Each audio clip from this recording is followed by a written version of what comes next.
Hi and welcome to Home Ludens, the channel on history and board games. And yes, Olivier, we are actually on time, so that's really good. That's unusual. And by the way, if you want to remind people on the Discord server, the Home Ludens Discord server, Olivier, that we're starting the stream, that would be highly appreciated. Welcome for tonight's game session. Like every Sunday night on Home Ludens, we're playing a game, and this week we're playing Pax Illuminaten, a game by Oliver Riley.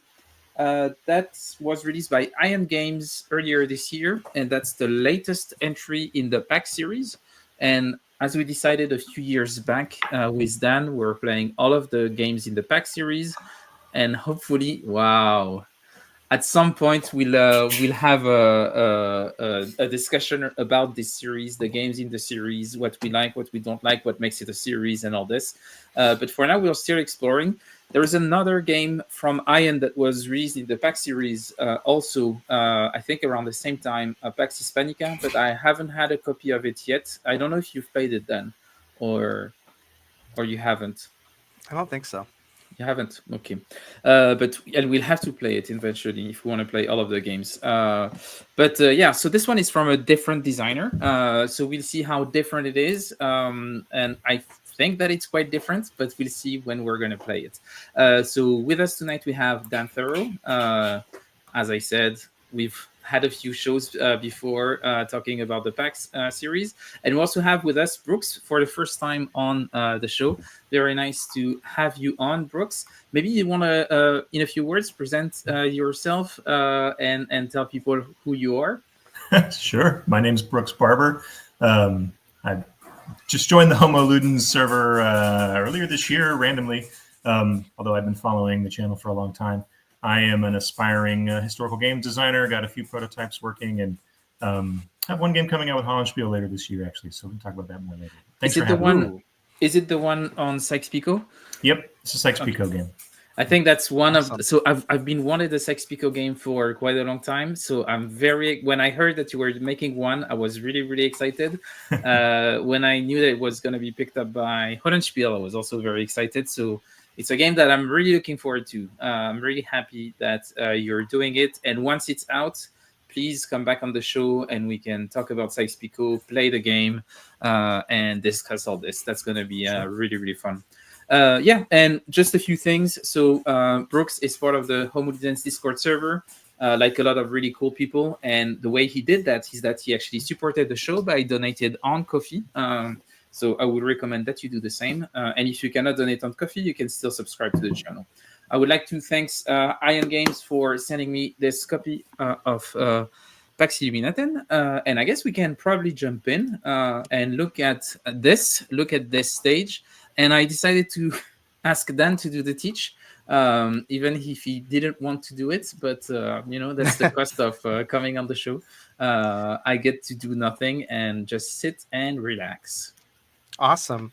So, yeah, I would be happy to start taking over a little bit. So, we are going to play as Areopagus, so we are people who are in the Illuminati, not the fake one, not, the lizard people Illuminati, not the United Nations or whatever. We are going to be playing as the real Illuminati, which, as you will see today, may be a little disappointing compared to its legend. So we are going to each be an Areopagus. So like Fred right here, this is you. This is you as an Areopagus. This is me. Up here we've got Brooks. And we are physically on the table. I know it just looks like a reference card, but that is actually us, the Areopagus. And we are going to be adjacent to different personalities. So for instance, right here we have Fred, and he is adjacent to these two personalities. And as Areopagus in the Illuminati, we are interested in structuring the conspiracy to our favor. This here is kind of the conspiracy of the people who are in the Illuminati. These are all face down cards currently, but as we play, we are going to be flipping them up and putting influence cubes on them and spending resources so that we can be the dominant, grandmaster. I don't know. I don't know the Illuminati terminology. I was kicked out at a young age. So what we're going to be doing is, like most PAX games, we have a limited number of actions, but we can parlay those actions into more actions.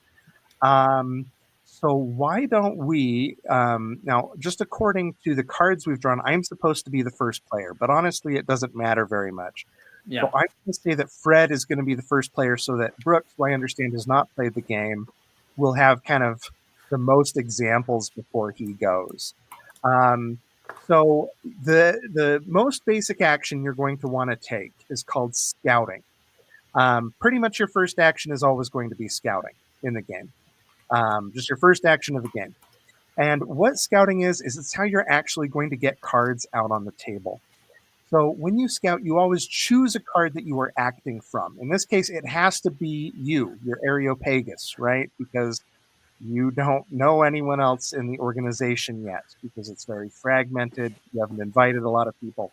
So when you scout, what you're going to do is you are going to pay a favor.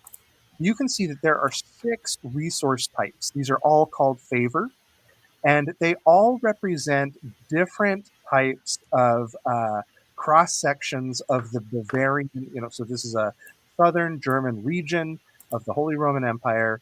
And each of these represents literally favor in that cross section of society. So you have artists up here. You have, I think these ones are, is that scholars, Fred? Yeah. You have craftspeople. You have the kind of the magistrates. No, that's the nobility. You have the Nobility. clergy, Yeah. and then the magistrates. Okay, so you have everyone except for 90% of people, like the working class. You have kind Yeah, of all, you don't have a hammer and sickle yeah. There's no token. Surprisingly, I would say, yeah. yeah. What a surprise that a game about Enlightenment rich people doesn't feature the other folks. So we do not play as the people with calluses on their hands. So what you're going to do when you scout is you're going to so you pick again who you're scouting from, and you're going to spend 1 favor in that card's color. Now, your card's color has been determined at random. So Fred, for instance, has influence in the nobility, artists, and academia. Yeah. So he would spend 1 of these favor. Then he's going to pick an adjacent card. So one of these 2. So Fred's going to go ahead and spend that. He's going to pick a card that he wants to influence, and he's going to draw it into his hand. Oops, sorry. Yeah, so you can draw it into your hand. We don't get to see it. But you're going to now choose one of your cards to put face up out there. So the cards that are on the table are not necessarily going to be the ones that go out there, although they will kind of be the acquaintances you're making. So Fred can go ahead and show us what happens next. And once he puts one out, then I will kind of show people the anatomy of a card. And I'm going to pick this card and place it here. Okay, so why don't you blow that up for us, Fred? So Fred has chosen a rather august character. This is a Duke of Brunswick, Karl August von Hardenberg. And as you can see, he's got a few details on him, right? So most cards in this game are 2 suits. So Karl August here, as you can see, he has influence both over craftspeople and over the nobility. You can see that both in the color of his card and in the top left, you can see that it shows his suits as favor. It's also going to show some other things. Many of these things don't matter immediately, especially when he's on the table. You can see down at the bottom of the card, he has a special action that will not matter when he's on the table. The game would be impossible to understand if you had to actually look at all of these special abilities when they're on. It would be insane. So we don't worry about that yet. Now you can see in the top right, he has 2 little bubbles. Those are spots where you can place influence. So you can actually influence Karl August von Hardenberg to have some sway over him, and therefore influence other cards, scout out from him, gather his resources, and stuff like that. So, but for all intents and purposes, Fred has now finished the scout action. So Fred now knows Karl, who's hanging out in the conspiracy, What would you like to do now, Fred? Usually, kind of the next action, you could scout again. Another common one is influencing, because that's going to actually let you start putting out discs, but you can't afford any yet. No, I cannot. I'm just thinking about my free actions. Actually, I'm thinking about scheming. That's Okay, so yeah, let's talk about scheming. So like I said with these big blown up cards, so I'm going to try to not look too closely at Fred's hand. I'm going to blur out my eyes while he... I'm gonna look at I'm gonna look at this one. That's a word. Yeah, so look at this. So let's pretend that Fred had not put out Carl August von Hardenberg out onto his thing, that instead this was in his hand. So another way that you can use your cards, and this is where the game I think actually is a little bit like a lot of the PAX games, is that instead of taking 2 actions, you can blow up your action economy in order to do a lot more than 2 things on your turn. And the way you would do that is by scheming. Scheming means that you're going to take the cards from your hand and play them left to right in front of you to make a little conspiracy. And the way that it's going to work is that you could play as many cards as you want. However, you're going to have to be careful because each card has to match the suit of the card to its left.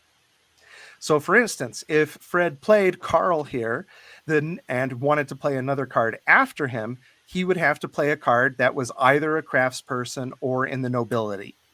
And then the next card after that he would play would have to match one of the suits on the card he had played after Carl, and so forth. So you kind of make a gradual rainbow of schemes that you can put together in order to do quite a bit. So now once per turn, you can actually play one of these cards, and instead of doing its action on the bottom, you can kind of tap it to take its resources. So Fred, did you want to start a scheme? So maybe we can start showing people what a scheme is going to look like. The problem is that I realize I don't have the I don't have the right color. I don't have the right colors. So my scheme is actually, I think I'm gonna play this one though for scheming. And I'm gonna use the collect favor instead of doing the special action. So here, if I collect the favor, I will get... Yeah, so if you look on the top left of the card, it will show you what you can get from that card. So in this case, you're going to get 1 academic, one art, and then 1 of your choice, split between those 2.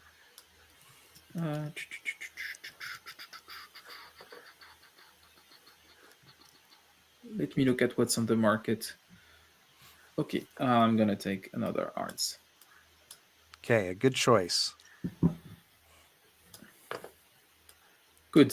So that's my scheme. And now I can take a second action. And actually, I think I'm going to scout again. I'm going to scout again because there is not much else I can do. So this is going to come back. Hop.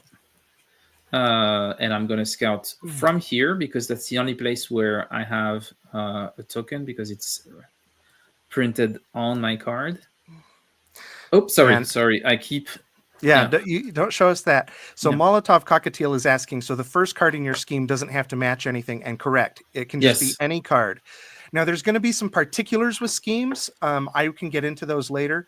There's the suits for cards. You might have noticed the first card Fred played was ace 2.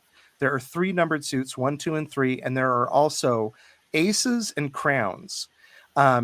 Aces are kind of cool because they can be followed by anything. So they've got like a little rainbow down on their action bar. They can also follow anything. Crowns can follow anything, but will be the termination of your scheme because, everyone else is like, yeah, I'll be part of a scheme, but the royalty of Bavaria are going to be like, no, you can't leverage me into something else. They think they're too highfalutin for that. So that's my second action. And if I wanted, I could go back to scheming, right? It's just that I cannot. You could, absolutely. Yeah. And because you picked up a card, so previously Fred did not have a matching card in his hand, so he couldn't continue to scheme, but he picked up a matching card. Yep. Because just that this one Yeah, would he not. played an academic, so now he could have this other academic who I can't quite see.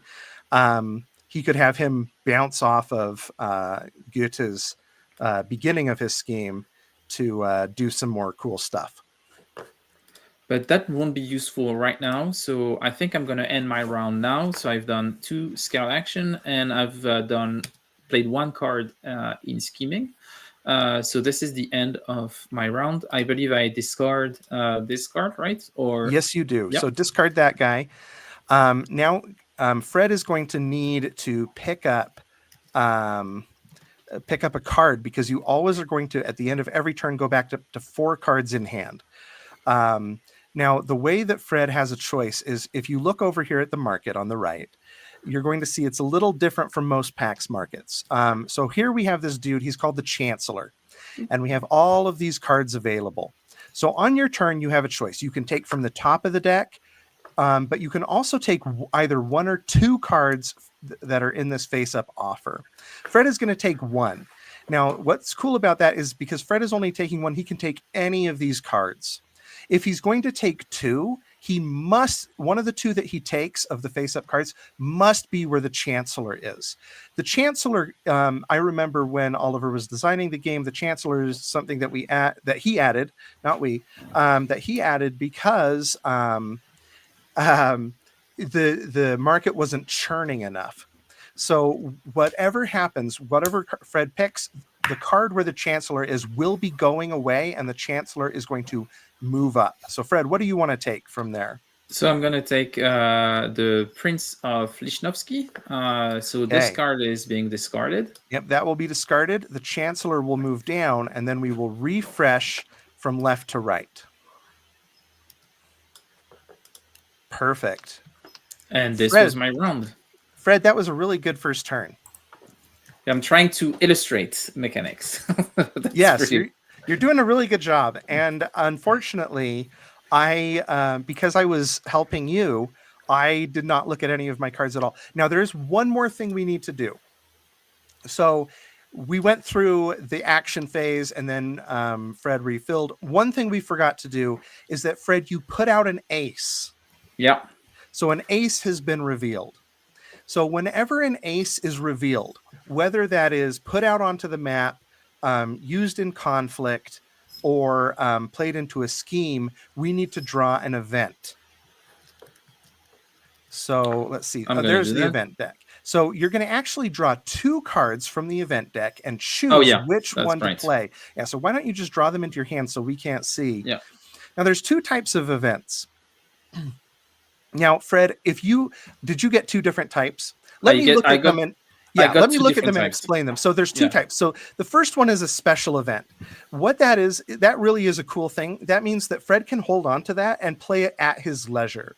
The problem with special events is that it will go around the table once, and everyone can use it on their turn. So Fred is going to want to be looking for times that he can play that event that will kind of benefit him, but that we maybe can't use it. Now, the other kind of event, that's called an edict. So the Holy Roman Empire does not like that we are going around and spreading Enlightenment ideas, these radical ideas like that you can't torture serfs, right? They think that they derive a lot of enjoyment from torturing serfs. So what's going to happen is, periodically, the Holy Roman Empire is going to do edicts where that is going to remove everyone's favor of a particular type. So the Holy Roman Empire comes in and they crack down and they say, okay, no more scholarly, going to book clubs about Enlightenment stuff. So all of the favor in the game, we will lose it, and it would go on that card, because that's the scholar edict, which would mean that Fred would lose 1 favor. However, at the start of Fred's turns, the favor that's been trapped on that card is gradually going to trickle both out into the pool and into Fred's bank. So Fred, you get to choose which event you want to play. Okay, so he's going to play the Scholar Edict. So go ahead and so he's going to, everyone at the table has to throw away exactly all of that, and then 6 of that favor. I can grab it. 3, 4, 5, 6. I don't know if I actually got 6. We'll see. I got 4. Grab 2 more. So there's still two. There's still two in the pool, but as you can see, there's now 6 of the total favor for scholars is locked on Fred's board, which at the start of Fred's turn, that will start leaking off. One will go back into the favor pool, and one will go into Fred's private pool. So gradually, these edicts that the Holy Roman Empire has made will lose efficacy, right? Because time and inattention, all of that sort of stuff. Okay, thanks, Fred. Sorry to now I can do my turn. And I discard the you put it face down on top of the event deck. Oh, I put it. Oh yeah. Okay. Cool. Yep. So you know a little bit about what is coming up. All right. So I'm here and I'm a little frustrated because already I'm starting and I have already lost some of my favor. I am going to why don't I yuck. Well, I'm going to throw away some craftspeople because I'm going to also be scouting. And I don't know what I ought to go for here. I think I'm going to put this out. So this is Ignaz von Born. He's a This is a vampire. He's a Transylvanian noble. Yeah. And I'm gonna do a little bit like Fred did, where I'm gonna scheme. So I'm gonna play this Duke, Ernest II, and so I'm going to use him though to gather some essential materials. Because now my second action is going to be to influence. So like before, I'll explain influence. So what this is this is how I'm going to put my cubes out to actually do the game's area control mechanism, right?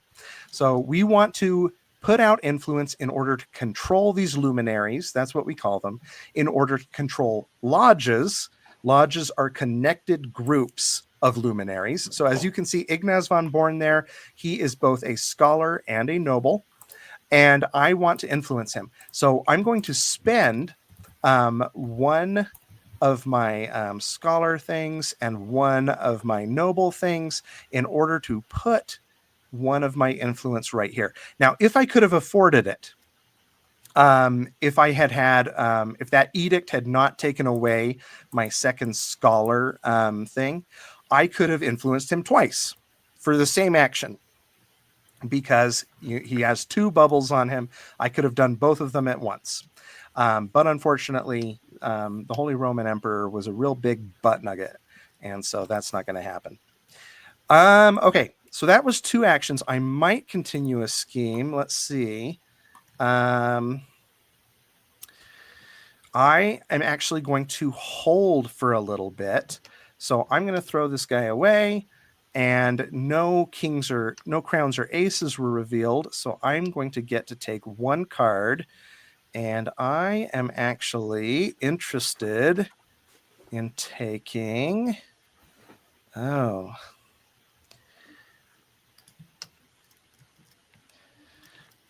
Let's see. I think actually I am a little bit interested in Jakob here. So I'll move this down.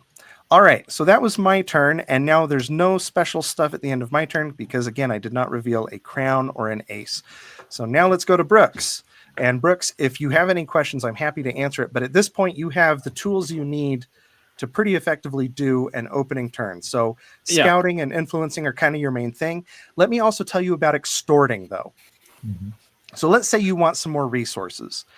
Extorting is that you can get more favor off of cards where you have influence. Your starting card, your Areopagus, that is just you have influence with yourself. And down here on to the side of your card, that little starting card that determined your starting resources, those are your suits. So you can extort yourself in order to take those 3 favors. Now you might wonder, why would you ever extort anyone else? Well, for one, you're not going to get very far only using your starting favors. But also there are some really cool little wrinkles with... Sorry, is that me? I don't know if it's you or... Oh, no, that was Brooks. It went away. Yeah, I muted Brooks. So Oh, sorry. you had a lot of background noise. Sorry. So there's a couple of little wrinkles with extortion, and they are pretty situational. But one of them is that if you're extorting a guy, like let's say that we're extorting Carl down here, and I have an influence on him, and Fred has an influence on him. Well, Fred is going to get one of his influence cubes, one of his favor cubes. So that can happen. But another thing that can happen is when you extort somebody, if his suit matches anyone next to him. So if Carl here, he's a suit 2. If Johann Baptiste down here was also a 2 instead of an ace, when you extort one, you would extort both of them simultaneously. So you can actually put like suits next to each other when you're scouting. And therefore, when you extort, get like 8 resources all at once because you're extorting a whole bunch of neighboring people who kind of are in the same social class. Okay, Brooks, I hope that's enough. You can make some informed decisions. Probably what you need to know for now. Yep, I think so. All right, so I'm going to scout here and see what this looks like. Oh, I need to get rid of one of these. Clergy. And I will put out loader. There we go. And then I think I'm going to scheme using Gottlieb here.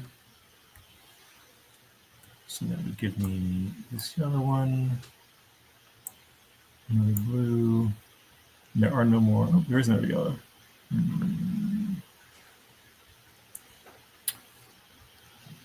I'll go ahead and take that final yellow. And then I could scheme again, huh? But I don't think I have. You could scheme again, depending on your cards, yeah. So you used him for resources, right? Yes, I did. Okay. Sorry, I was looking at your card because loader, of course, very important in an anatomical engraving. Okay. Thank you, Dan, and then for the that's important. Yeah.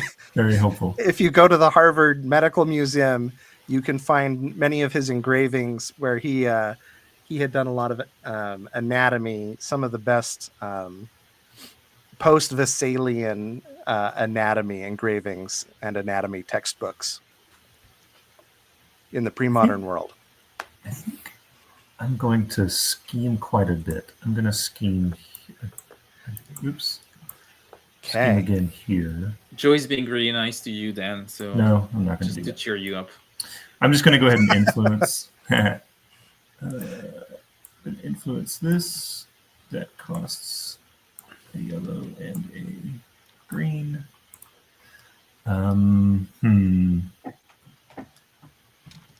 Yeah, and I think I'll be done. So then I discard that and take another person. I'll take that one. Okay, and I think I did a turn. Great. Okay, so we're going to throw this card away, move this down, and refresh a couple slots. All right, so Fred, before you go, why don't I start talking about lodges and how we win? Does this seem like a good window for that? I think that seems like the perfect time to do this. Okay, so like I said, most cards will have 2 suits. Crowns, I always call them kings. Crowns and aces will only have 1 suit. So eventually we're going to be creating lodges.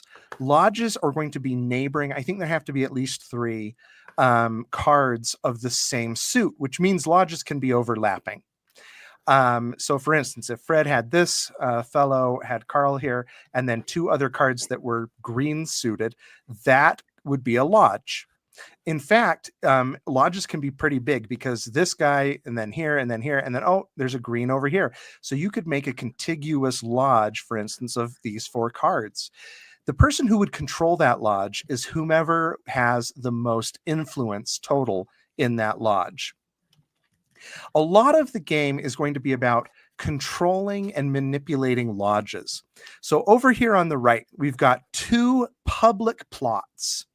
And Fred can zoom into one of those for us. Okay, so here's the Grand Lodge. This one is that you can claim this plot card on your turn if you control a lodge of 5 total cards. You have to control it, which means you have the most influence in it. And in this case, you have to have at least 5 influence total on it. So you can't just control it with 2 or something. That Grand Lodge, if you controlled it at the end of your turn, you could mark that. The goal of the game is to complete 2 plots. So we have 2 public plots that all of us can see, and we each have as well 1 hidden plot. And it's up to us to push the game in such a way that we are going to complete 2 plots. Now we have to complete them on different turns, which means that usually you'll reveal a plot, and now the other players have at least 1 round, which I think is very Paxy, in which to try to scuttle your board position. So that's the victory condition, which means it's an incredibly variable board condition, because while most plot cards have to do with controlling lodges, like, so this other one that Fred is showing us is Fringe Enlistment, that you want a lodge along the edge of the map of at least 4 cards with 4 of your influence discs in it. So Fred, to start your turn, you are going to begin by degrading the Emperor's Edict. Okay. Oh, I think you might have given me the container. Oh my goodness. We'll figure it out. It doesn't matter. So I take 1 for me, 1 back to the pool. So that's the beginning of my turn. And I'm going to start by thinking. I think I'm going to start by scheming. I'm going to play...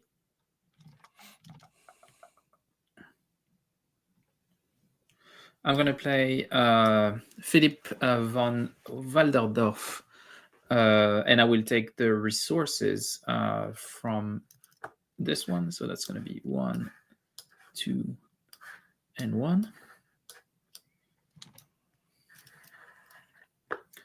And then I am going to play this one. And this one I will play for buffing my influence actions for this round. And as you can see, they match, have the nobility on both of them. And that makes it so that when I influence this turn, the favor cost of each one that I place is going to be reduced by 1. So that's the idea, meaning that now I can spend a single one of those noble influence token to actually influence here. Very good. That was my influence, and now I can scout from here. I can scout from here. So it would cost another purple. It would cost another purple, indeed. And that would be that, and I will pick that card. And note that Fred did not flip it; he just drew it. Yeah, because he is a master Illuminatus. It took me a while to. He does not reveal information until he is ready. Tick.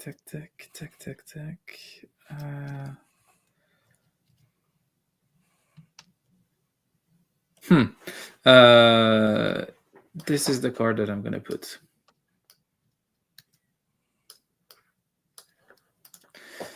And those were my 2 actions. I'm not going to scheme anymore. So that's the end of my round, of my turn. Okay. I didn't play an ace or a king, so I don't have to draw an event. And pass it to you then. Okay. Oh, you do need to refill your hand. That's sure. So and now I have more to pick. I have 2 cards to pick. So the first one will be any card, and the second one will have to be that.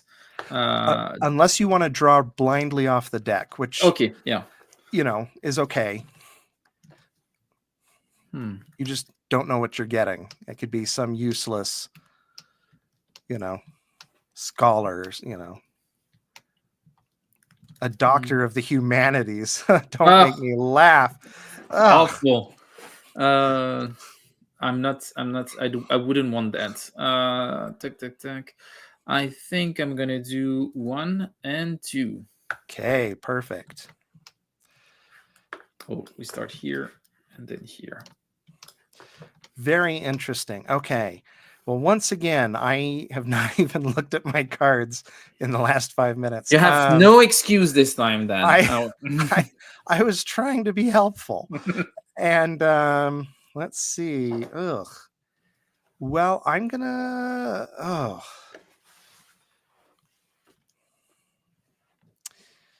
Well, okay. I'm gonna scheme with this little dweeb to get a magistrate token because I need it, and then because I want to pay it in order to not pay that one. Oh, does that mean I want to scout with him?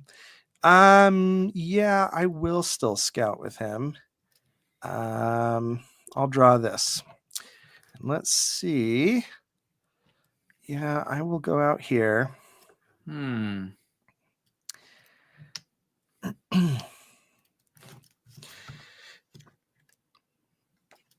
Now, just so people are aware, when you pay favor, you can pay, 3 matching favor to be any other favor, Fred? Oh, I don't remember that. I think that is the case.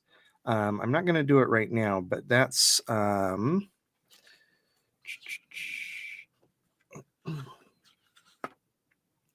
yes.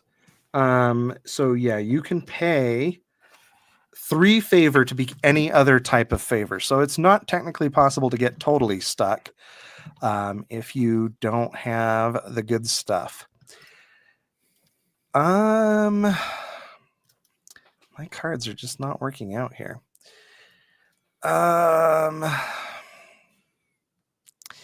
Well, I'm going to extort myself. So I'll get one of those, and what else am I? Craftsman. And honestly, I think I'm done. And I'm gonna really look at my cards on Brooks's and Fred's next turn so that I'm not embarrassing myself so badly. But in the meantime, I think I'm gonna take Heinrich. Okay, so I am done. I did not reveal anyone, so no event phase. So go ahead, Brooks. Sure. So a lodge is just any connected cards that share a color.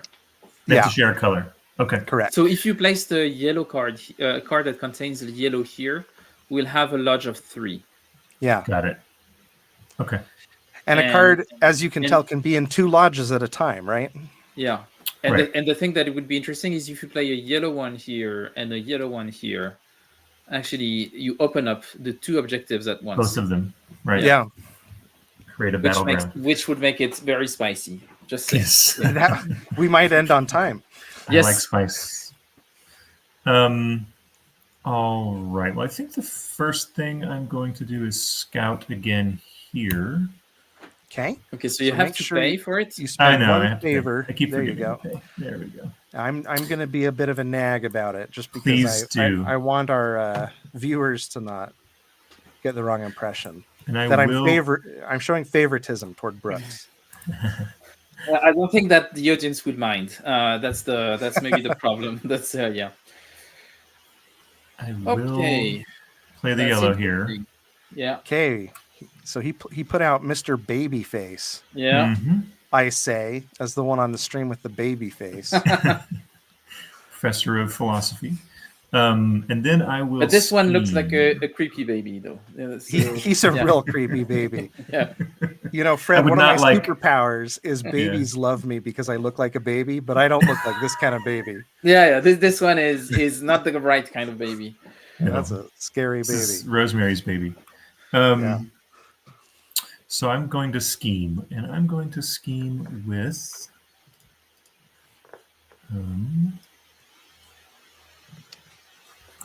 Bode, Johann Joachim Christoph Bode.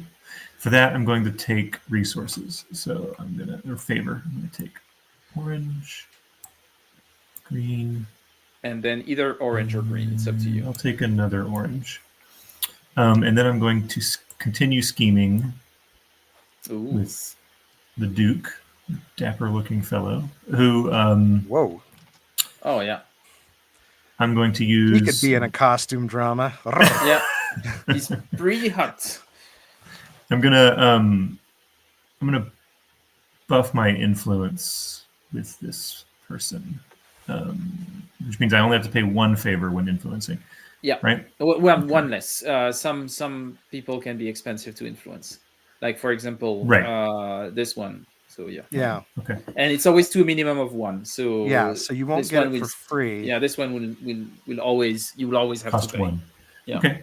Then I will use it on loader, influence loader, and Very do that. good. Yeah. And I will pay my. What do I have? I'll pay my green one. These are easier for me to get. Okay. Yeah. So you have control of the lodge of whatever the Lodge scholars. of 3. The Yellow Lodge. Yeah, the Scholar Lodge. Yeah. Okay, and then I will take 2 cards. So I will take this one. And Oh, and Molotov Cockatiel has a question, and I don't think I've seen much in the rulebook of. There are no historical notes. So so I interviewed Oliver Kiley, who was the designer, and one of the things I did ask him about is why didn't you put in highly opinionated notes? Like other designers in the series that we've heard about. That's a big hallmark of the series. Yeah. Now, before we move on, I do want to just talk about lodges for one more little thing. So, Brooks, you have control of this lodge, but not what we would call kind of like the threshold for control, which is to have 3 influence in it. The reason that matters is if you come look over here on the left, you're going to see these. We pick these at random every game so that we don't have all 6 of them out here. So unfortunately, there is not a scholar lodge. As you can see, we've got a clergy, we have magistrates, nobility, and the professionals. So we do not have the scholars. But if we did, let's pretend we did for just a hypothetical for a moment. Once you had 3 influence in the largest lodge of scholars, you could take their corresponding card. This is kind of an ongoing bonus card. Every one of them gives you a way to do a free action every turn, usually by paying an influence in their type, and they'll give you some sort of special buff that's ongoing. These are very powerful cards. They're also one of the few little asymmetries in the game, because one of my complaints with the game is that I think it's a little too symmetrical. We can talk about that later, of course. But so that's just a side note before Fred begins his turn. Okay. So I will take one. One will go back. Just checking if. No. Still trying to find the container for it. So that's me taking my first round, and then I need to think a tiny bit. Which I usually don't like doing.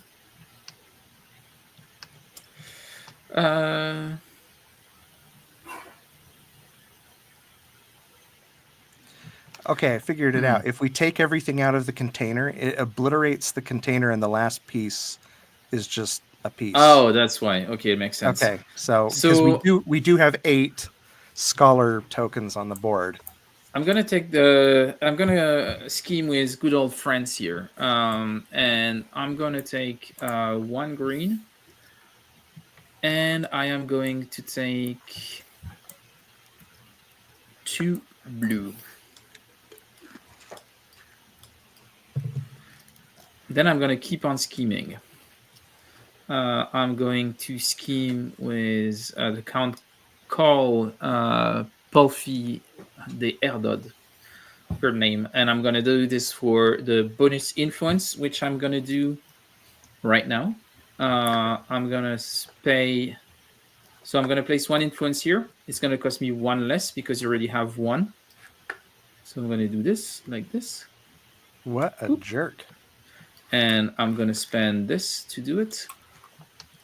So that's that. And now I can take my 2 actions. And I'm going to influence twice. 1 to go here, once to go here. So I'm gonna pay this to go here.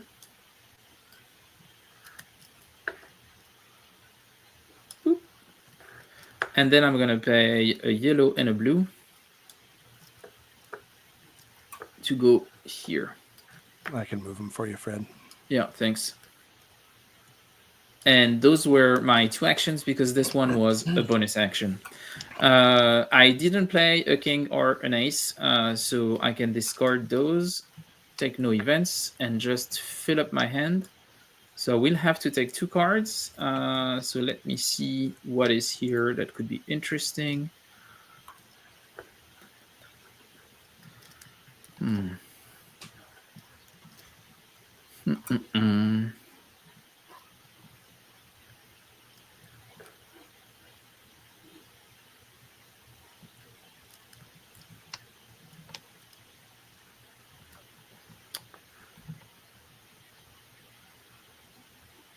Oh, I'm going to take this one, and then I'm going to take this one. And then I'm going to refresh, move this.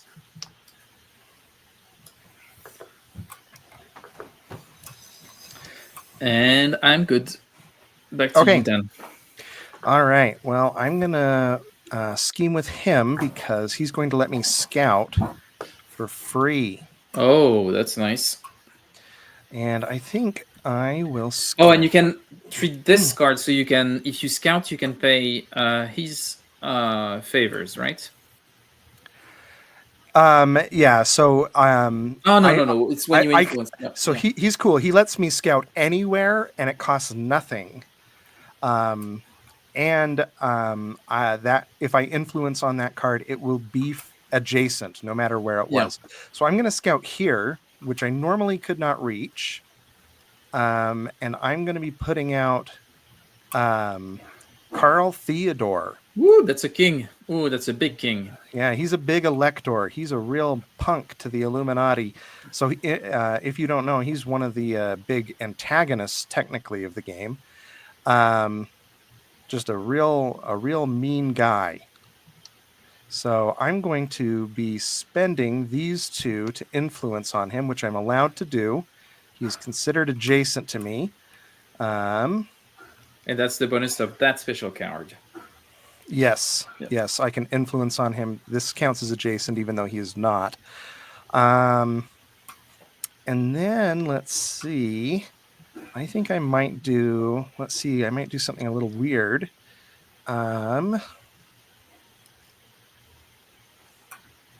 So I'm going to put out this ace. So this is Friedrich Ludwig Schroeder. Now, as you can see, he does not match Heinrich here. But remember, he is an ace. So if you look down here, see there's a rainbow band, which is going to mean he can follow anything. And because he's an ace, he's pretty powerful because I will be collecting his favor, which is 3. 3 happy, whatever these are, artists. And you can follow up with anything. Yep. I can follow with anything after him. I'm going to be influencing one more time, and I'm going to be turning in these 3 artists to pretend to be one magistrate, one noble, and then a magistrate, because I also want to influence this fellow. So kind of pricey, but I didn't have an easy way at the time to get magistrate. So here now we have a purple lodge. Yep. So I'm going to be claiming the nobility lodge. Yep. Yeah. Now, just to explain how someone might take this from me, because Fred weaseled his way over into my lodge over here, Fred could try to contest me for this. That would be a little tricky. Fred has to not only get 3, he can't just meet me, he has to surpass me. So Fred would need 4 influence in the largest nobility lodge, and then he could steal that card from me, which is pretty challenging to do. Okay, and then let me look at my cards. I'm going to, there's a card in my hand that I just don't like, so I'm going to throw him away. This is Carl, some dude. I'm just going to be playing him for, I'll just take an influence because he's kind of a boring guy. You already took influence for this guy. Yes, but that was the card effect. I didn't play him for. Oh yeah, sure. Okay, yeah. Yeah, he chains. Okay. So I did reveal a crown and an ace. Now, even though I did 2, that does not double the event phase. I'm still just going to be drawing 2 cards from the event deck and choosing one to take. Okay, I will put the other one back. And I need to take a couple of cards. So I need to take 3 cards. Oh dear. I kind of don't want... This guy looks like Damian Lewis. I don't want him. If you have to take 3 cards, if you don't want him, you're gonna have to draw 2 from the Yeah, top. so I'm gonna take 1. I'm gonna take him and then 2 from the top. So Damian Lewis here, star of Billions and Band of Brothers. He will go away, and that's my turn. So I'm done. Now we have Defoe on the board. Look at this, creepy. Oh, whoa! That really Yeah. is. It is, yeah. Who put William Dafoe out there? Yeah. Maybe. He came out. Yeah. There. Yeah. It Oh, just came out, wow. yeah. While Brooks is taking his turn, you were saying that you were having the discussion with Oliver regarding historical notes, and you never ended up your story about your discussion with the designer about it. Well, apparently they went back and forth a little bit. The gist that I got from Oliver is that he did regret not putting in footnotes. I think maybe Ion might be regarding it as a little bit that there's a cost to putting in footnotes because of the history, but I don't know if that's the case, but that would be my guess. But I think there should be. I think that would have been interesting. Yeah. I know on his blog, Oliver said that he does have a number of essays that he's written that effectively would function as the footnotes. Yeah. But then you have to go look for them. That's a pain.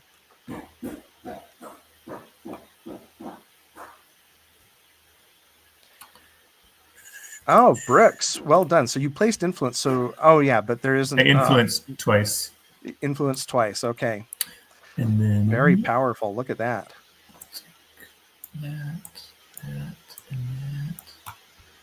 and then I will, for this Mandelslow, Ulrich Lebrecht von Mandelslow, I will be drawing a new plot card.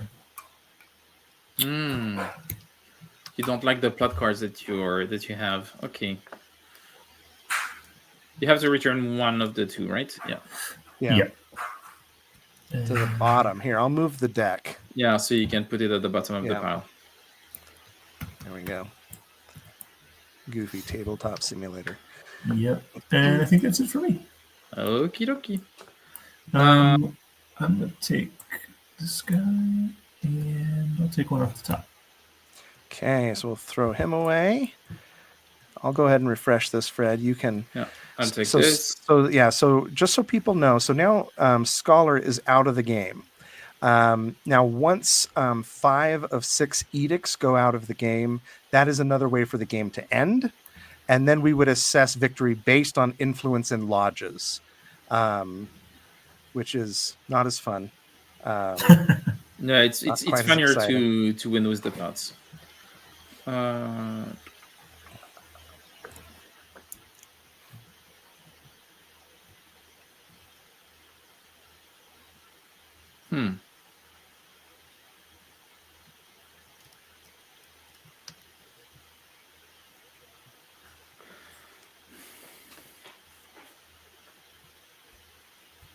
Maybe you can explain what the expel action is doing, because it might happen right now.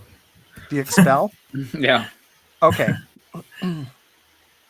Because we went through scout, influence, extort, and expel. So expel is... So here we have our conspiracy of people in the Illuminati, right? Let's say that a card is out. They are not permanent on the board. Now, 99% of the time they are. Once they're out there, they're stuck. But let's say that Fred has decided that, creepy baby. Okay, let's say that we've decided we hate creepy baby. We want him gone. It is going to be possible to expel that card and put out a new one. Now, you have to target somebody without an opponent's influence. There are exceptions to that. There's like bonus cards that will change the way that works.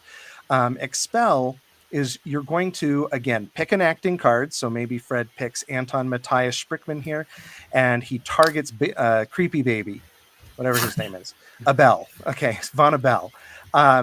And so he would pay an influence based on the suit of the expelling card, which would be Sprickman, and then he would throw away this card and replace it with a card from his hand.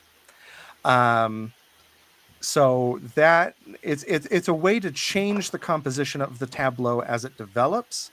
It doesn't happen often, but it's actually kind of like the most overlooked action, but it's super powerful when you know what you're doing to break up powerful blocks of people. And then we have one last thing, which is Oust, to challenge a rival on a card. Okay, do you want me to go through that one? Yeah. Okay, so ousting is kind of it's the biggest action in the game because it's a battle, right? So let's say, do you want to pick a spot to use as an example over here? Yeah, we could pick this one. Yeah. Okay, so let's say that Fred over here, because he's muscled in on Ignaz von Born, my beautiful curly-haired boy with his big blue eyes. Let's say that Fred wants to kick my influence out of there.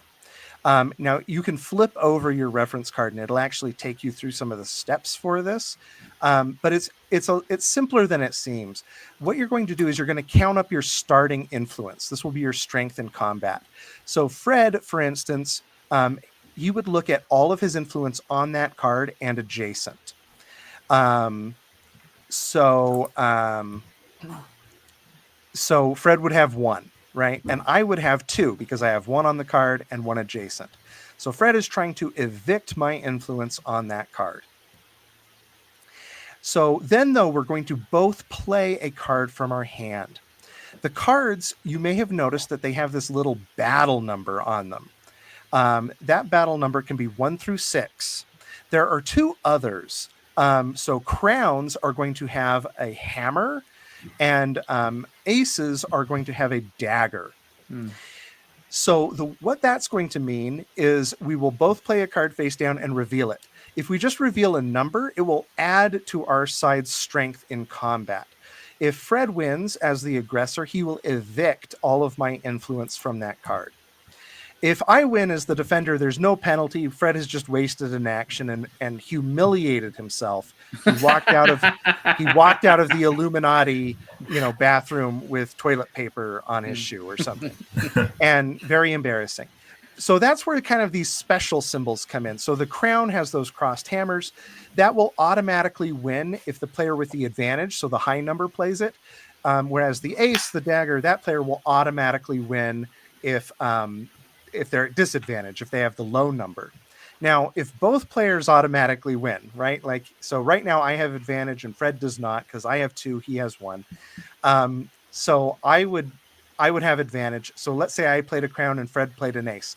They would just be thrown out. And Fred could choose to push and reveal a second card to kind of insist upon the battle. It's not considered a tie. So that's how that works. Ousting. Now, ousting will have one other very cool effect, which is that it will put out a black cube on the card that he followed up on. This is a balancing thing because too often an oust, because you only have 2 actions. Oh yeah, I actually have 3 influence, right? Because my Areopagus is next to you. Right. Thank you so much, Arno. Sorry, what was I saying? Okay, so the black cube. So too often what would happen in the original version of the game is that there would just be too much parity. So Fred would oust, and then it would be my turn, and I would just put my influence back back in. So instead, when you oust somebody, you get to put a black cube on that card.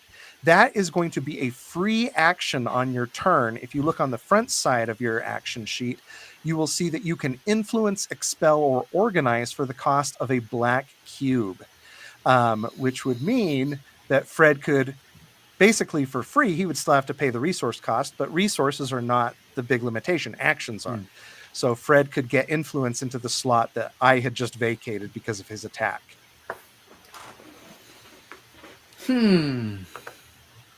So that's how you do an Illuminati rap battle, is the oust action.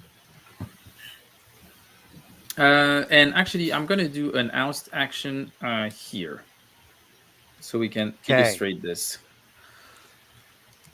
Okay, so neither of you has advantage or disadvantage, right? You both have 2 strength, and you're both going to be playing a card face down.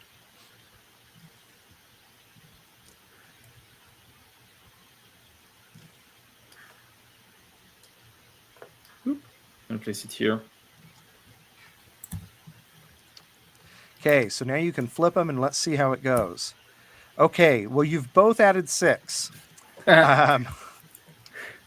So it was a big lame tie. Yeah.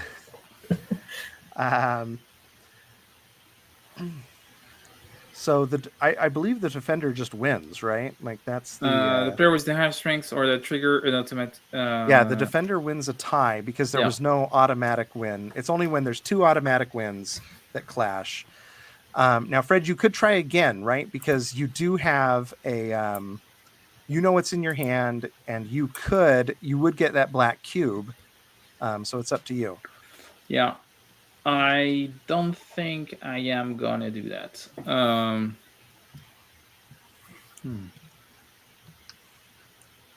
Nice try. Yeah, I thought I had a 6 card in my hand that I didn't necessarily know what to do with, and I thought, well, that could be an option, but that's fine. Right, and for our listeners, this game, getting rid of cards is great because often you get kind of a clogged up hand. So spending your cards on piddly little things like that is often really valuable to try to churn to get what you want. Because your drawing opportunity is not based on like economy or resources. It's based on slots in your hand. I was thinking about doing something funny. I think I'm gonna do this, and I'm gonna do it for the organize, so I can move up to 3 of my influence from any location to any open locations. Oh, what a pill! And I'm gonna do 1, 2. What a nerd! And 3. What a nerd! So that means that I'm gonna take this card that you have in front of you. Oh my gosh! Because now the nobility is on my side. So that's nice. That's a real kick in the shorts. Yeah, that's pretty brutal. So when I influence, I'm going to pay 1 less favor this turn. So that's going to be pretty cool. So I think I'm going to be able to place back influence now. Well, if you can, so you've taken only 1 action, I guess. Yeah. Yeah, I only taken 1 action for now. And now what I'm going to do is, I think I'm going to play this to get the resources. What's the thing times 2? So when you collect resources from this guy, you're going to normally just get 2 clergy. But if you're extorting him, you could get 2 clergy for every influence disc you have on him. Right. Oh, shoot, Fred, I made a mistake. Because crowns, so you can't take over this guy. Crowns, you'll notice that their little influence bubbles are linked by a chain. With locks on them. So only 1 person can have influence on a crown at a time. The reason you would have multiple influence on them is for the sake of getting tons of resources off of them. So I'm sorry, but you cannot place all your influence onto Carl Theodore. So actually the nobility is gonna come back here. Yes, but you did muscle it. You did horn in on my territory pretty in a really mean way. I'm gonna take the 2 cups, just because this card is a bit. I cannot use it for anything else, and I just want to get rid of it. And now I need to do another action. I don't have the bonus that I thought I was gonna have, so that's not great. Now you have oh yeah, now you have 2 actions, right? Because you've only done 1 action, the oust, and this. Oh, you took him for the resources. My bad. Yeah, because he can give you an extra main action. Oh, actually, I'm gonna do that. Which is really, crowns do that. So maybe don't take those resources. Yeah, I'm gonna take the extra main action for sure. So I think the first thing that I'm gonna do is,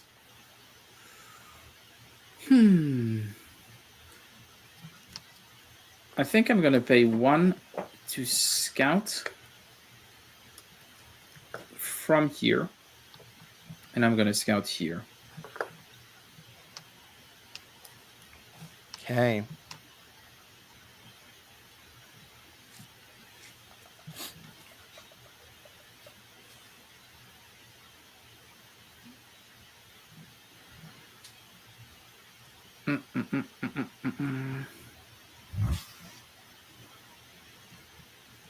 I don't have the things I need, but that's fine. I'm gonna place this card here, and then with my extra remaining action, I'm gonna spend 1 of those here to place an influence here. Very good.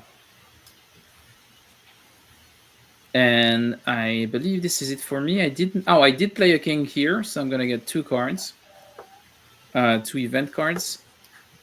But I do this once I'm done with refreshing my hand and everything, right? I'm not sure about the order. Let's see. I think plot check. So event check is first, and then refresh your hand. Okay, so I'm gonna take 2 events and choose 1. Oh, great! I'm taking this. Okay, so let me. So everyone discards their magistrates, and that's actually a lot of yours. So I'm really happy with that. 6 here. Cool. Okay, 6 there. And now that this is done, I need to take 3 cards. I think that Mozart is pretty cool. Mozart is the coolest card in the game. Yes, I think he is. So I'm going to take Mozart for sure. So that's 1. Then it means that I probably have to take Johann Karl August Moshaus, who looks kind of creepy, but You'll say it. I guess it's those big brown eyes, those big hazel eyes. Yeah, it's a bit unsettling. They've looked into some crystal balls in their time.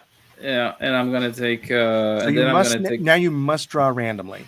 Now I must throw randomly. Yeah. Okay, and that's exactly what I wanted anyway, so that's fine. Perfect. Back to you, Dan. Okay. Well, I feel like there's some aggression coming my way, which is. Well, not really. I'm just making sure that you're not too just on your own, because I mean, Brooks and I are like in contact already, fighting. Like Brooks has been pretty aggressive on that card, whereas you're on your own over there. So I'm just trying to make sure that you're part of our. I feels like it. It feels like a schism, and I think we would be stronger together. That's basically it. That's a good point. Yeah, we would be stronger together.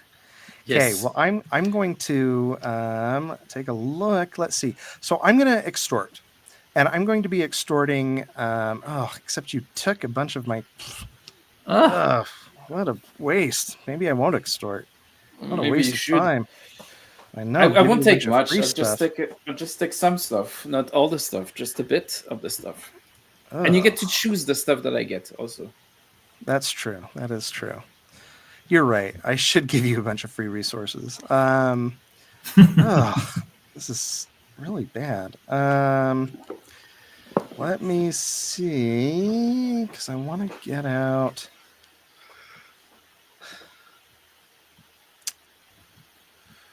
Oh, dear. Okay. Well, I'm going to put out this guy. because I want his resources. I love him for what he can give me. I'm going to be scouting. Let's see. We'll go off of Lurch here. So I'll draw this card.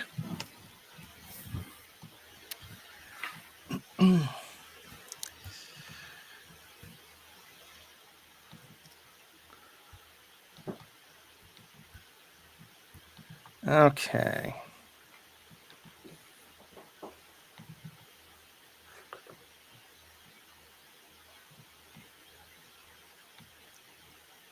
Okay, so I'm going to put out Friedrich Lothar von Stadion. I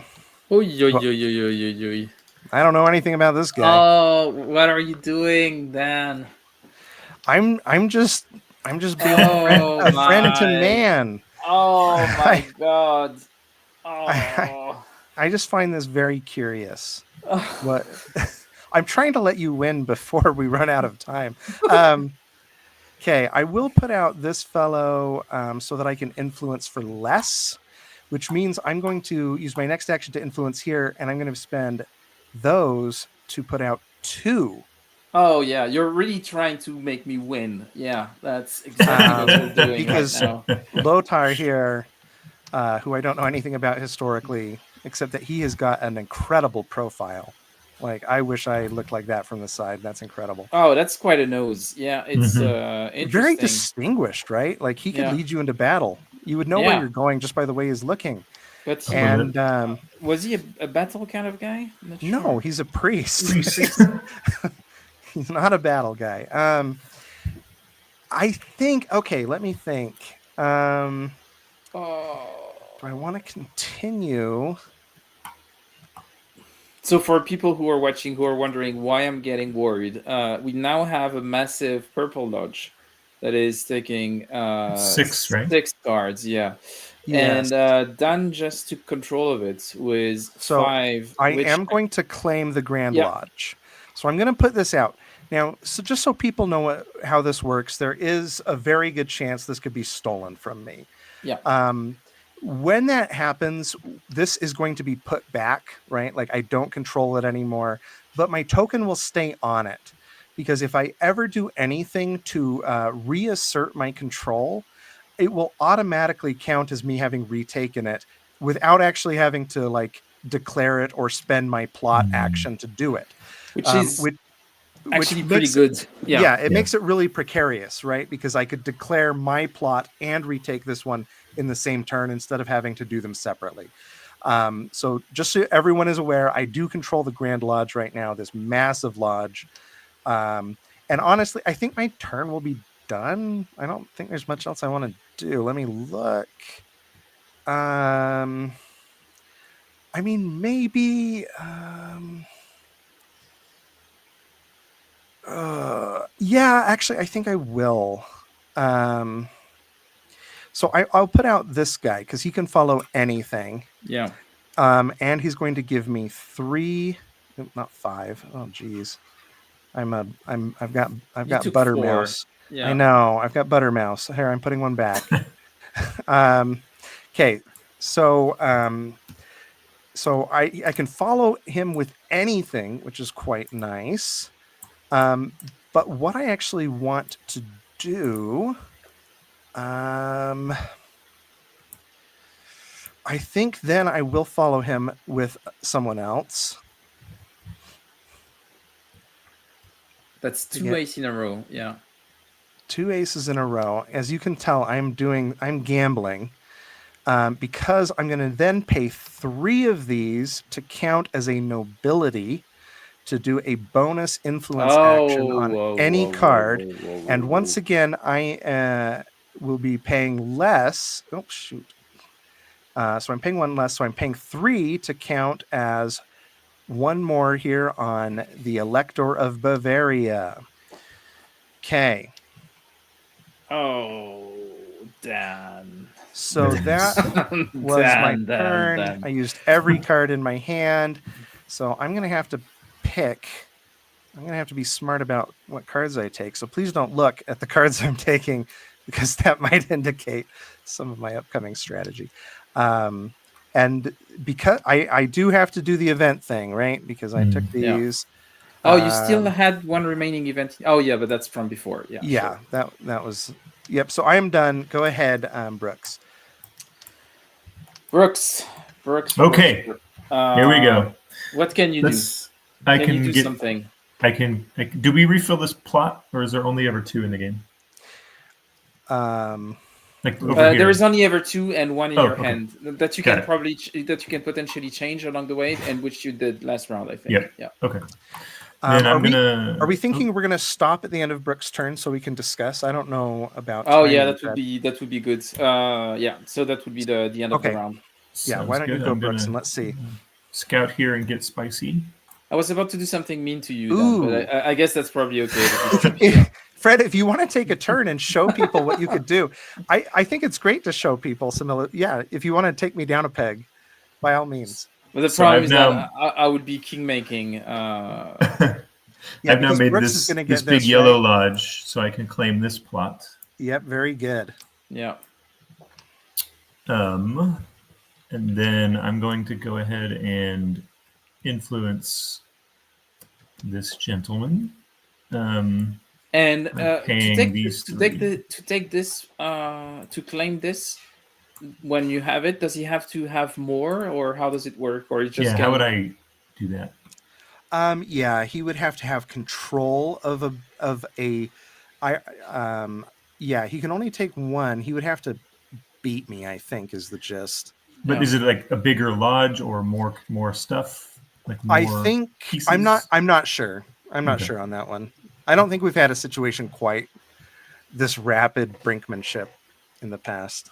Makes sense. I am now going to do some scheming. Probably should have done this earlier.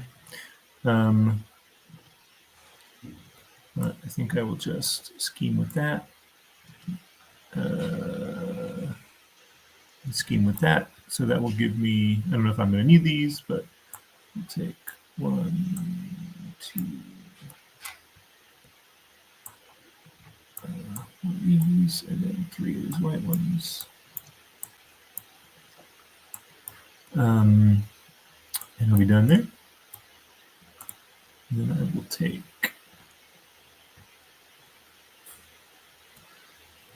this guy and this guy. And there's no more in the pile. Do we reshuffle? Yeah. Yeah. Okay. Oops. And often in a full game, it's very common to go 3 times, maybe more, through the pile. Okay. And I'm done. Okay. Do you want to hurt me, Fred, or do we want to show? Yeah, I'm just gonna hurt you. Okay. Go ahead. Go ahead and hurt me. Just to show how you can show hurt what you someone. can do. So I'm going to play this in my scheme, and I'm gonna. So when expelling this turn, I can do it at no cost. I'm gonna expel this card. Oh yeah. Yeah. So that is mean. Then you don't have this anymore. I don't have the Grand Lodge, right? Yes, but you keep the token on it. I do keep the token on it. And I get to place any card on it, right? Yeah, from your hand, correct. From my hand. And I think I'm going to place the creepy guy here. And then with my first action, I will influence with this, so I can place it here.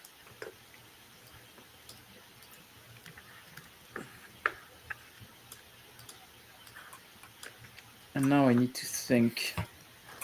Oh, and I'm going to influence here with my second action. Just to give me like the idea for me was to break your control then potentially put me in a position to start attacking Brooks here. Now you had an influence on the card that you replaced, so you actually get to move it from the old card. It does preserve your influence. So and So I would put it on the new card that I place. Correct.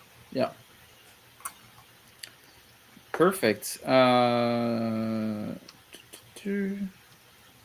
I'm thinking. I can't believe we let Fred have an extra turn. Yeah, that's What a a bit. cheater. Oh Yeah. no, Mozart! Mozart! my favorite. Mozart is here. But you know what? Maybe I should keep Mozart actually. I think yeah, that's a bit lame, but I'm just gonna take this one just to get a resource, to get one of those, and that would be it for me. And that would be the and we would keep on playing from there. But just to show that you can remove a victory condition from someone. Now the risk would be that actually Brooks could declare one from his hand, and then that would win you the game. The downside is you cannot use the same lodge like overlapping. So Brooks can't win off a fringe enlistment and use the same exact lodge to do the grand lodge, because it perfectly overlaps. Yeah. Now, if he had like a green in road and it partially overlaps, that's fine. Also, you could use something from your hand that's a little different. Like I'll show you this plot card that I was very lightly working toward, just to show you some of the variety that's in the I'm going to show the one that I had also. Okay, yeah, perfect. So you can see there's some cards have either Rosicrucian or Freemason symbols on them. Yeah. So I was trying to control one of every color of Freemason. So I had I was kind of working on it until Fred got over in my business. So there are lodges aren't the only thing. They're just kind of the dominant thing. There are other considerations. Oh, nice. That was in the, but then the problem is this one was overlapping with this one. So it would have to be a different lodge, right? Yeah, he would have had to figure something else out. Yeah. And that's there can be weird situations like that. But so I guess we're going to talk about the game now, right? And sure. I really do like. So, one of the questions that's always raised with this game is that it doesn't. So this is very abstract, right? For a PAX game. Oliver Kiley began designing it from deck tet, right? The deck with dual suited cards. So it began as an abstract game. It was built game first, not around the setting, unlike every other PAX game. But I do think that there are some really interesting things that it does with the setting in spite of that. Like the fact that we're the Illuminati, and instead of actually doing any Enlightenment stuff, we just kind of faff about doing secret society crap until we get banned. Like that's actually what the Illuminati did. It does feel quite historical in that sense, that it's just that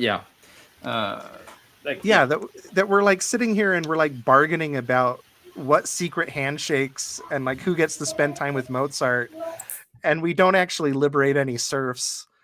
We wait for the Enlightenment to happen in the French Revolution, basically. And so I do think that there are some historical overtures that are suitable for the Pax series that maybe it takes some squinting to see, but that they are there.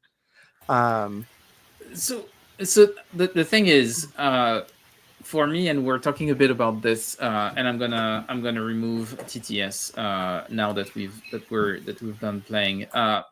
When I played this for the first time, and for me this impression stayed once we in the further plays, is that it feels like it originally maybe that wasn't a PAX game, and that it became one along the way, because it feels like a lot of the core game loops are quite unique, very abstract, quite interesting in games wise, but not really PAXy at all. And then you have this menu of action and all those combos that you can do when you're scheming, which I think are really interesting and feels a bit like a PAX, like trying to find a combo of different actions that you can do feels like it, but in a very different way. And I guess one of the things that I would expect from, like, for example, the market is a good example of that. Like, you couldn't have a PAX game without a market, almost like, and the market can be different, but the market is a pretty big part of the PAX engine.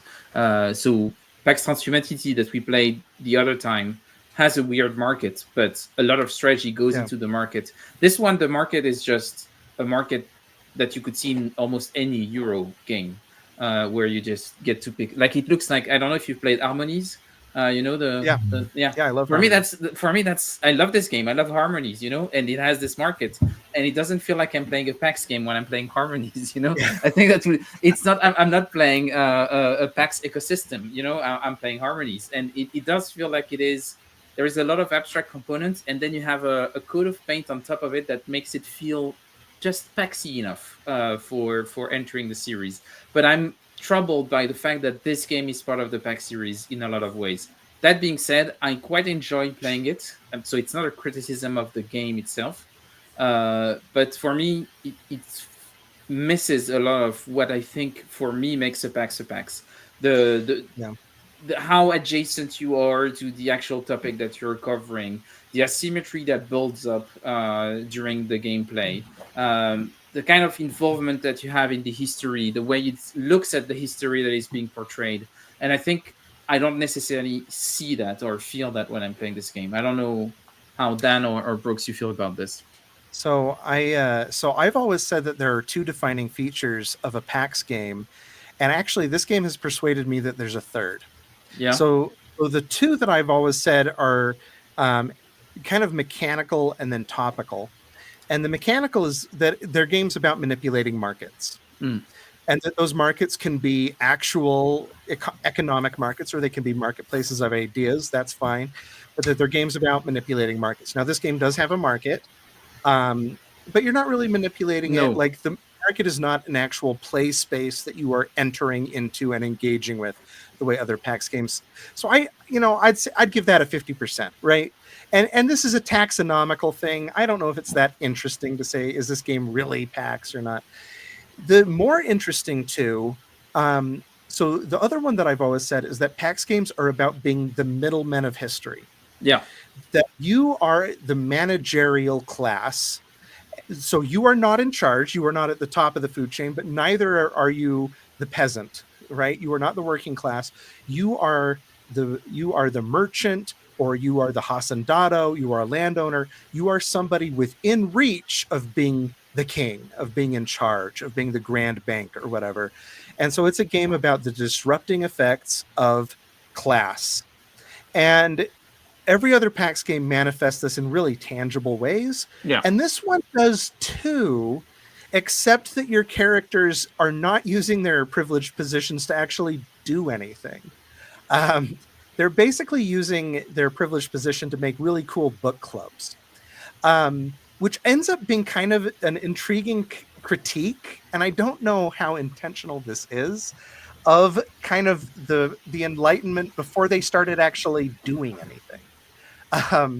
That a lot of the early Enlightenment was just talking. It was white old dudes in parlors talking about these books they had read, and not liberating the serfs, and not doing revolutions, and not going to South America and overthrowing anybody, and not arming Simon Bolivar. And it's just such a different perspective on the Enlightenment. In a way, it almost kind of counter programs every other PAX game's obsession with the Enlightenment a little bit.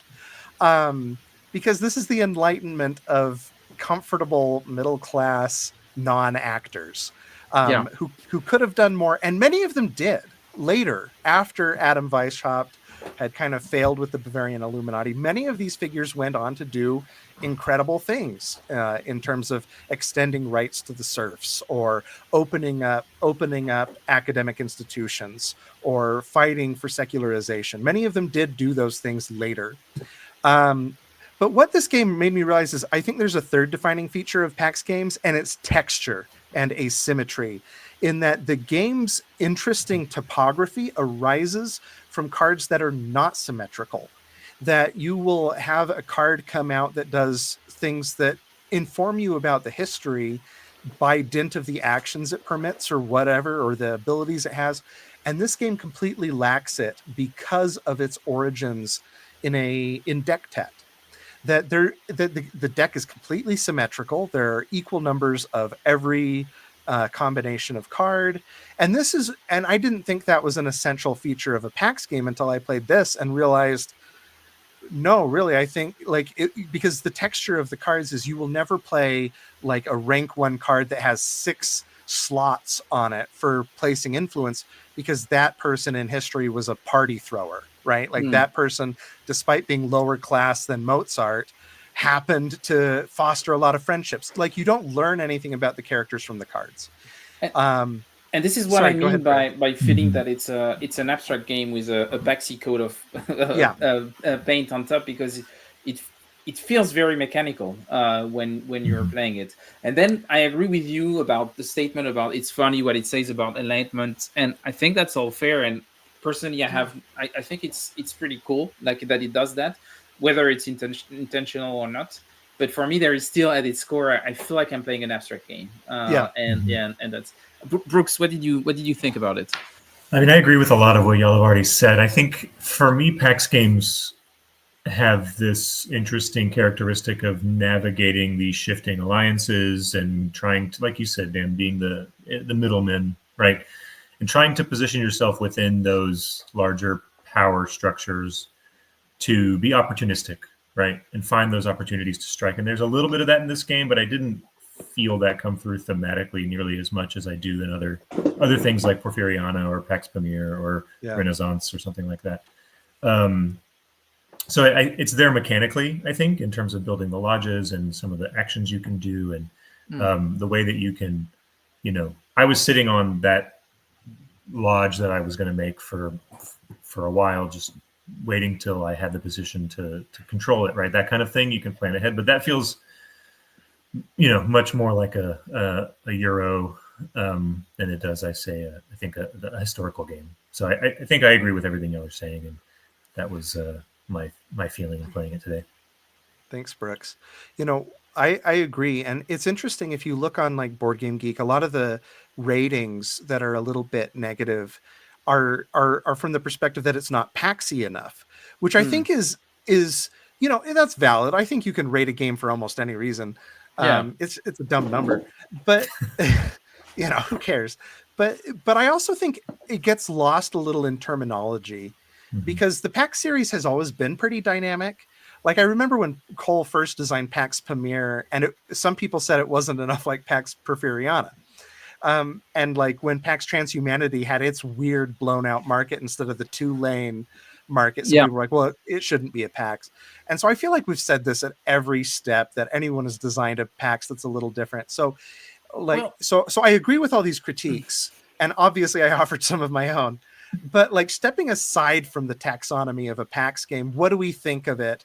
And maybe what it's offering about the history. Obviously, Brooks, I think you made a really good caveat there, that it's not just that it is abstract for a PAX game, it's abstract for a historical game. Yes. Yeah. Is there still anything that we can get out of it? Because, we're living here in the Euro turn of war games, where we're seeing so many historical games lean more on Euro mechanisms to do, Fred, every war game of yours I've designed has used Euro game mechanisms, but I think to try to evoke something. I think it's fine. And like where you're taking the mechanics from is I think it's great to actually explore and try other games and think about, oh, I'm looking at this mechanic, and I'm thinking in that context, it could be an interesting metaphor for something that I want to show. I think that's okay. But is it something that you want to show? Like what are you? And I'm not sure that a lot of the mechanics that are there are that intentional. The thing that I like about this is this idea of how you build a network of influence. And I think this is actually quite interesting. The only problem that I have with it is, and maybe I need to play it more, is that I don't feel like it's telling a very interesting story, like because it is so abstract in nature. I like how mechanically it shows things happening, but I cannot tell a story when I'm playing it. It's like there is something missing. There is a bit of texture. And going back to your point, is it Paxy not enough, and is it a fair question? I think that none of the Pax game that I played before, I never had this complaint. For me, that was really clear that yes, it was different, but I was fine with it. This one is the first one where I'm like, I'm not sure why it is, and why a game like Derocard isn't, for example. because for me, Derocard, that was released by Iron Games, is as much a PAX game that this is. So it tells you should it be Pax Argentina or this one should Yeah. have been just a game about a really clever little game about the Illuminati. I think that's maybe something to be discussed. But yeah, the thing that I liked about PAX games for me as an experience, and I cannot say that makes them a series because it's something that I like a lot about different historical games, is that they are narrative tools. Like you have emerging stories coming from them once you're playing them. You're telling stories around the board. Then when you're playing a game like Land and Freedom, for example, that we're gonna do a stream of next week.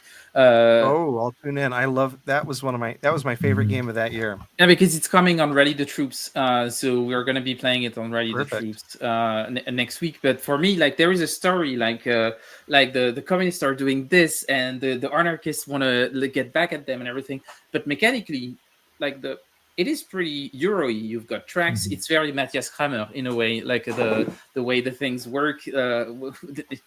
But still, it like the mechanics are serving a purpose, and without being complex, they say something interesting about how players Right. interact. And for me, that's what's missing.